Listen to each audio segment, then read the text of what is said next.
고린도 전서에 보면 사람을 영적으로 세 종류로 분류하고 있죠. 육에 속한 사람이 있습니다. 육신에 속한 사람이 있습니다. 영에 속한 사람이 있습니다. 육에 속한 사람은 하나님을 전혀 알지 못해요. 거듭난 체험도 없고 또 하나님을 만난 적도 없고 하나님의 존재를 인정할 만한 그런 믿음도 없어요. 완전한 자연인입니다. 이제 육의 사람이죠. 육신에 속한 사람은 예수를 만난 적이 있고 또 거듭난 적이 있고 또 은혜를 받은 적이 있지만 너무 세상과 육신에 끌려서 영적인 삶보다는 육신적인 삶에 치우쳐 있는 사람, 그 사람을 육신에 속한 사람이라고 합니다. 영에 속한 사람은 영적인 요구를 어느 정도 수용해 나가는 정말 말 그대로 영적인 사람입니다. 우리가 살아가면서 진정으로 행복하기 위해서는 영과 육의 요구를 다 충족해야 돼요. 육의 요구에도 만족이 있고 영의 요구를 충족할 때도 만족이 있어요. 우리 인간의 만족과 행복은 육으로도 오고 영으로도 와요. 예를 들어서 이걸 이제 먹는 것으로 한번 비유를 해보면 맛있는 음식을 배불리 먹으면 어떻습니까? 만족스럽잖아요. 그렇죠? 행복하죠? 즐겁습니다. 그때는 이게 육의 만족인 거예요. 맛있는 음식을 배불리 육체적으로 배불리 먹어서 만족하니까. 그런데 먹는 것을 가지고 행복한 것은 이렇게 많이 배불리 먹을 때만 행복한 게 아니에요. 우리가 이렇게 먹음이 좋은 시대에 어떤 분이 우리 새벽기도에 나오는 집사님 가운데 백교자 집사님께서 아들을 위해서 금식 기도를 하고 계세요. 아들이 큰 공사를 이제 수주해야 되는데 그게 너무나도 아들에게 중요한 일이어서 벌써 한 일주일 이상 금식을 하시고 오늘도 교회 와서 금식 중에 있다고 얘기를 했어요. 우리가 먹는 게 육신에 만족을 주는데 어떤 때는 그 먹고 싶은 배고픔을 참고 금식하며 기도할 때 배는 어마어마하게 고프고 육은 만족스럽지 않지만 영이 만족하잖아요. 기뻐하잖아요. 그래도 내가 나이 든 어머니지만 아들을 위해서 이렇게 그 하루 세끼 다 찾아 먹어도 뭐한 그때 그 나이에 아들을 위해서 금식하며 기도한다는 것은 그분에게 영적인 만족함을 주는 거예요. 그래서 음식을 먹은 힘으로 움직이는 게 아니라 이 영이 주는 만족으로 배고픔을 참으면서 정상 생활을 할 수가 있는 거거든요. 그러니까 우리 인간이라고 하는 구조는 하나님께서 육으로만 모든 만족을 구할 수 없을 뿐 아니라 또 영으로만 모든 만족을 구할 수도 없고, 그래서 우리는 영과 육의 결합체이기 때문에 우리에게는 적당한 육체적 만족과 적당한 영적 만족이 균형을 이루어야 우리가 진정으로 행복하다는 거예요. 어느 한쪽으로 너무 기울면 전체적인 행복이 깨지는 거예요.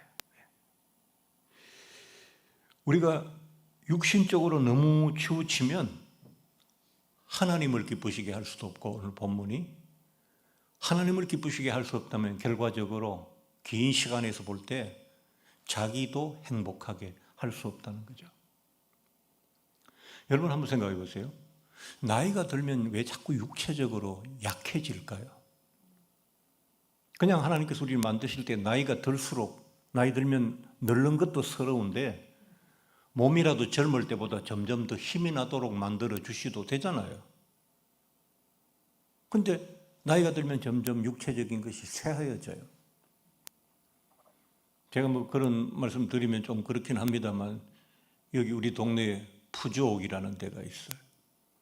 거기에 제가 젊었을 때 여기서 이렇게 개척하고 한 몇 년 안 됐을 때, 그때 거기 저를 식사 대접해 주시겠다고 그때 권사님들이나 집사님들이 저를 데리고 가시면 제가 그 집 도가니탕이 양이 많거든요. 잡숴보신 분이. 그걸 한 자리에서 2그릇 먹었어요. 제가 여기서 2005년에서 그 10년 좀 그 사이에 교회 남자 집사님들이 굉장히 많으셨는데 그중에 지금은 돌아가셨습니다만 남대희 집사님이라고 속초에 콘도 하시는 집사님 있었잖아요. 그 집사님이 이제 저한테 가끔씩 같이 식사를 하는데 그분도 냉면을 좋아하고 저도 냉면을 좋아해서 분당 여기 서현 쪽에 있는 평양냉면집을 우리가 자주 갔었죠. 제가 냉면을 너무 맛있게 먹고 설교할 때 그 집 냉면이 맛있다고 하면 얘기를 했더니만 우리 집사님께서 그 사장님이 여자 사장님인데 목사님이 이 집 냉면 맛있다고 예배 중에 광고하셨다고 그러니까 그 사장님이 너무 좋아하시면서 앞으로 목사님은 한 그릇 값 내시면 제가 2그릇을 드리겠습니다. 그래가지고 제가 냉면을 주문하면 2그릇을 주시는 거예요. 그래서 제가 거뜬하게 다 먹었어요. 한 6개월 먹다가 사람들이 자꾸 이상 큰 사람이 와가지고 냉면을 2그릇을 놓고 먹으니까 좀 쳐다보는 것 같아서 그럼 내가 한 그릇에다 2개 담아주세요. 그랬더니만 한 2년을 그렇게 또 먹었어요. 근데 지금 냉면 한 그릇을 어떤 때는 우리 사모님에게 덜어 드려야 돼요. 도가니 탕 한 그릇 못 먹어요. 가끔 새벽기도 열심히 하는 때 누가 밥을 사주시는데 가면 좀 남겨서 담아오고 거기서 한 절반만 먹어야 돼. 왜? 이제 옛날에 잘 먹던 제가 아닌 거죠. 전에는 머릿속에 한 10가지 정도를 집어넣어도 그게 다 있었어요. 그래 하나씩 차례대로 끄집어낼 수가 있어요. 설교할 때 원고가 필요 없었어요. 메모만 작은 종이에 몇 개 하면 이야기를 다 했어요. 지금은 앞에 이야기하면 뒤에 이야기 기억했던 걸 다 잊어버리게 돼요. 그만큼 많이 쇠약해진 거죠. 약해진 거죠. 왜 약해질까요? 왜 나이들 자꾸 약해질까요? 젊어서 너무 육신에 치우쳐서 살았던 삶이 이제는 육체를 좀 제한하고 육체의 기능을 좀 떨어뜨림으로 해서 더욱더 영적인 것에 마음을 많이 두고 살아갈 수 있도록 그렇게 하나님께서 잘 배려하시고 젊을 때와 나이 들 때의 균형을 이렇게 맞춰 놓으신 거예요. 그래서 나이가 너무 많이 든 사람이 너무 많은 육적인 욕심을 너무 많이 갖는다는 것은 그건 참 신앙생활에 굉장히 고통스러운 문제가 되는 거예요. 그리고 또 어떤 분이 지금 나이가 70이 넘었어요. 근데 이분이 내가 저기 어디 가서 땅을 사가지고 거기에 집을 이런 집을 지어가지고 어디에든 나무를 심고 어디에는 뭘 꾸미고 막 하잖아요. 그 이상한 거예요. 그런 이야기를 가끔씩 목사님들 하면 제가 이제 바른말 잘 하잖아요. 그럼 좀 친한 친구면 제가 그렇게 얘기해요. 목사님 살 날을 계산하고 좀 계획을 짜요. 목사님은 모세도 아니고 무두셀라도 아니고 얼마나 살겠다고 지금 당신에게 어울리지 않는 계획을 너무 거창하고 물론 우리가 사는 날까지 잘 살아야죠. 그런데 너무 그렇게 육신에 치우치면 하나님도 기쁘시게 할 수 없고 우리도 행복할 수가 없어요. 자, 세상은 점점 더 발전한다고 그러는데 그럼 그 발전하는 만큼 사람들은 행복하고 삶이 즐거울까요? 그렇지 않은 것 같아요. 여러분 우리 주변에 있는 나라 중에 중국 한번 보세요. 중국은 모택동 잘 아시죠? 빵떡 모자 쓴 모택동. 그 모택동 시대는 중국이 너무 가난해가지고 인구는 많고 먹을 건 없고 그래 중국은 굶주림의 나라였어요. 그래서 중국의 지도자가 된 사람들은 어떻게 하면 이 백성들을 배 안 고프게 해야 되나 그게 막 골머리였어요. 물론 공산당 정부지만 자기들이 정권을 오래 유지하고 국민의 지지를 받기 위해서는 먹는 걸 해결해야 된다 이런 생각을 하게 했던 거죠. 그래서 모택동 연화를 보니까 참새나 이런 것들이 곡식을 너무 많이 주워 먹으니까 참새를 전국에 있는 참새를 다 잡으라고 막 명령을 내렸어요. 그래서 막 참새를 씨가 말리도록 잡았어요. 그랬더니 참새가 없어지니까 뭐가 창궐해요. 벌레들이 창궐해가지고 그해 농사를 다 망쳤어요. 그래가지고 그 한 해에 얼마나 중국 사람들이 굶어 죽었냐니까 4천만 명이 굶어 죽었어요. 중국 역사에 있어요. 이제 그러다 보니까 그 다음에 이제 중국 지도자가 된 덩소평, 키 조그마한 덩소평 있잖아요. 나는 하늘이 무너져도 걱정하지 않는다. 왜냐하면 키 큰 사람이 먼저 다칠 것이기 때문이다. 쓸데없는 소리한 덩소평이에요. 그 덩소평이 개방 정책을 했어요. 공산주의는 문을 걸어 닫아야 되는데 배고픔의 문제가 해결 안 되니까 문을 열고 경제와 정치를 이원화하겠다. 공산당을 유지하면서 그러나 경제는 좀 자유로운 시장 경제로 가야 되겠다 해서 이제 중국이 발전하기 시작해서 오늘날 중국에서 안 만드는 물건이 없잖아요. 예. 그런데 중국이 경제적으로 어마어마하게 발전을 했어요. 그런데 지금 중국은 행복한가? 행복하지 않아요. 중국 사회에서 지금 가장 핫하게 떠오르는 말이 뭐냐 하니까 결혼 지옥이라는 말이 있어요. 우리나라보다 중국은 결혼하기가 더 어렵고 더 힘들어요. 애도 하나 이상 낳으면 호적에 안 알려준다 하고 막 강제적인 정책을 쓰는 것도 물론 있지만 왜냐하면 중국의 부도 너무 한쪽으로 편중되어 있고 모두에게 골고루 가지 않았거든요. 그래서 결혼 지옥이라는 말이 있어요. 그 중국이 모택동이 때보다 먹는 걸 조금 해결했지만 그렇다고 그 경제적인 발전의 속도만큼 행복하지 않아요. 일본은 어떨까요?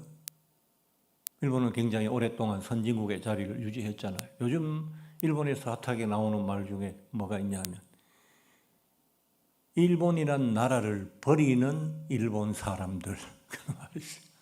일본 사람들이 일본이라는 나라를 버린대. 왜?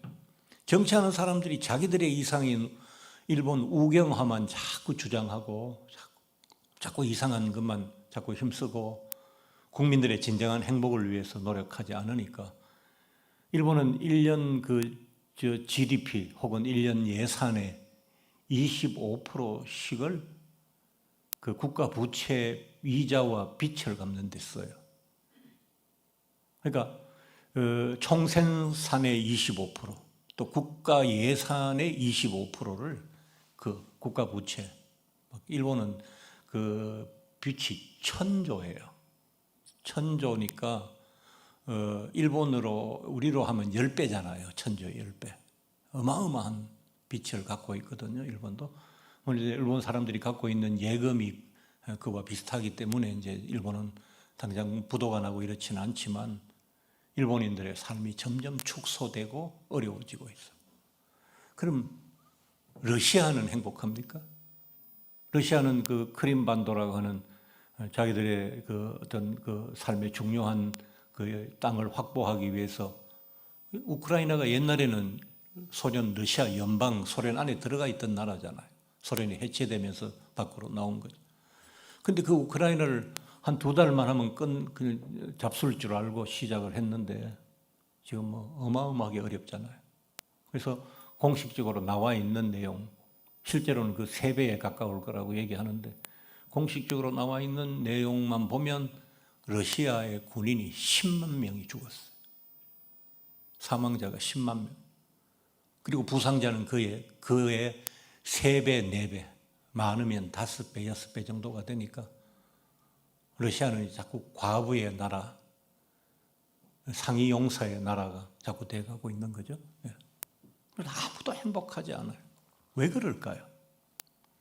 중국은 경제만 발전시켰지 정신적 가치가 없어요. 민주화라든지 국민의 행복한 삶이라든지 이 소득을 모두가 나눈다든지 이런 가치가 없다고, 영적 가치가. 그냥 우리가 중국이 부강해져서 미국을 꺾고 세계 제1국이 되는 것 혹은 1대1로 이런 것들, 그러니까 경제적으로 발전한 것에 비해서 영적인 그 가치가 수준이 너무 낮으니까 행복하지 않은 거예요. 일본은 모든 국회의원들이 한꺼번에 몰려서 귀신들 모여있는 신사에 가서 절하고 박수치고 일본이 다시 옛날에 2차 대전 때 여러 나라를 괴롭혔던 그 일본의 힘을 회복하게 하소서라고 하는 인류 공영에 이바지하지 않는 그런 무가치한 정신적인 가치, 영적인 가치를 갖고 있으니까 행복하지 않은 거예요, 국민들. 러시아 마찬가지예요. 작은 나라를 힘으로 굴복시켜서 자기들이 이익을 구하겠다고 하는 그 낮은 정신적 가치가 오히려 그 나라에 불행을 가져다 주고 고통을 가져다 주는 거잖아요. 개인의 삶도 마찬가지예요. 우리가 너무 육신에 치우쳐져 있으면 우리는 행복할 수가 없는 거예요. 영육 간의 균형 잡힌 삶을 살아야 하죠. 행복은 한쪽에 몰입하는 거나 과욕이 아니고 행복은 균형이라고 생각합니다. 좁은 외나무 다리를 건너가야 되는 사람에게 가장 중요한 것은 얼마나 많은 물건을 들고 가느냐가 중요한 게 아니고 얼마나 균형을 잘 잡느냐라고 하는 게 중요하죠. 만약 그 외나무 다리를 건너가면서 균형을 잡지 못하면 수십 길의 강으로 내 몸이 떨어질 수밖에 없잖아요. 인생은 외나무 다리를 건너는 것처럼 불안한 구석이 있잖아요. 인생이라는 게 그렇게 어렵잖아요. 때로는 외나무 다리 외줄을 타야 되는 것처럼 위태롭고 어려운 그런 게 인생이잖아요. 이 인생을 살아갈 때 우리가 영육 간의 균형을 잘 잡아야 밑으로 떨어지지 않고 이 외나무 다리를 잘 건너갈 수가 있는 거잖아요. 그래서 오늘 우리가 삶이 어려우면 어려울수록 영과 육의 균형을 잡아야 되고 너무 육신만을 위해서 살아가려고 하는 그런 치우친 태도를 버릴 때에 하나님도 기쁘시게 하고 우리의 삶도 행복할 수가 있습니다. 영혼도 소중하고 육체도 귀합니다. 둘 다 살리는 신앙생활, 둘 다 행복하게 하는 생활, 그게 우리에게 필요한 것 같습니다. 어떻게 살아야 하나님도 기쁘시게 하고 나도 행복하게 할 수 있을까? 까먹지 마시고 시간 날 때마다 늘 생각하시면서 그때그때 여러분의 마음 깊은 곳에서 성령께서 답해 주시는 대로 성실하게 살아가신다면 우리 모두는 그래도 행복한 인생으로 한 시대를 살아가게 될 줄로 믿습니다.